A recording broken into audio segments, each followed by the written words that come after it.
Start. America यात्रा पर पहुंचे राहुल गांधी ने प्रवासी भारतीयों को संबोधित करते हुए फिर से कुछ ऐसी बातें कही जिन पर विवाद होना ही था। इस पर आश्चर्य नहीं कि भाजपा नेताओं ने उनके बयान पर आपत्ति जताई और उन पर विदेश में देश को बदनाम करने का आरोप लगाया।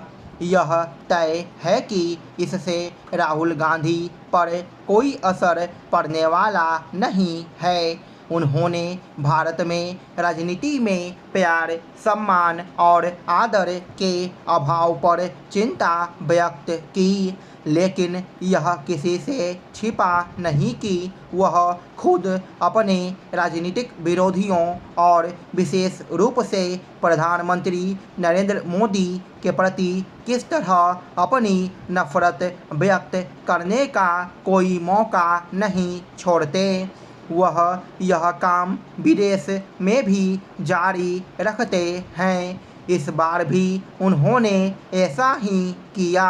इसी क्रम में उन्होंने कई ऐसी बातें कही जो उनकी राजनीतिक संकीर्णता को प्रकट करने वाली है। उन्होंने एक बार फिर भारत को अमेरिका की तरह राज्यों का संघ बता दिया।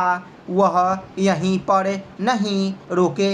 उन्होंने यह मनगढ़ंत आरोप उछाला कि भारत में विविधता का निरादर हो रहा है। इससे भी खराब बात यह रही कि पता नहीं कैसे वह इस नतीजे पर पहुंच गए कि भारत में तमिल, तेलुगु, मलयालम आदि भाषियों पर हिंदी थोपी जा रही है और उनकी संस्कृति, खान पान आदि को कमतर बताया जा रहा है। यह एक शरारत भरी बात है कि भारत में हिंदी और दूसरी भारतीय भाषाओं के बीच संघर्ष जारी है।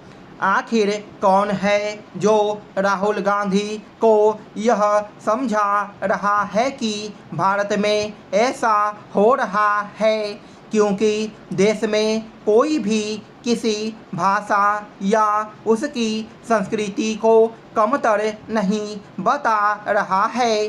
गैर हिंदी भाषी राज्यों में हिंदी की लोकप्रियता स्वतः बढ़ रही है और इस कारण बढ़ रही है क्योंकि एक तो वहाँ हिंदी भाषी बढ़ रहे हैं और दूसरे गैर हिंदी भाषियों को हिंदी सीखने की आवश्यकता महसूस हो रही है। राहुल गांधी ने अमेरिका में जो विचार व्यक्त किए उनसे यदि कुछ स्पष्ट होता है तो यही कि उन्हें भारत में कुछ भी अच्छा होता हुआ नहीं दिख रहा है।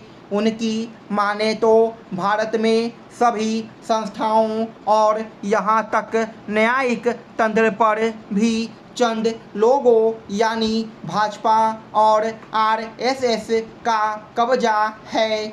उन्होंने प्रवासी भारतीयों को यह समझाने की कोशिश की कि भारत में भाजपा और आरएसएस महिलाओं को दबाने में लगे हैं। उनके हिसाब से भारत में हुनरमंद लोगों को किनारे किया जा रहा है। इसमें संदेह नहीं कि उन्हें भाजपा, आरएसएस और मोदी सरकार रास नहीं आ रही है, लेकिन इसका यह मतलब नहीं कि वह विदेश में देश को नीचा दिखाने में लग जाएं।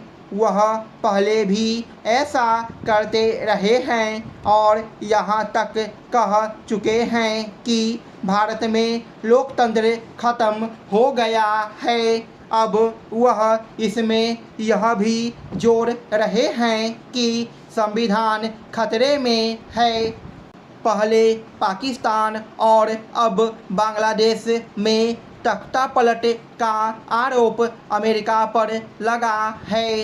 पिछले दिनों बांग्लादेश की पूर्व प्रधानमंत्री शेख हसीना ने यह आरोप लगाया था कि बांग्लादेश और म्यांमार के कुछ हिस्सों को अलग कर पूर्वी तिमोर जैसा एक ईसाई देश बनाने की साजिश रची जा रही है।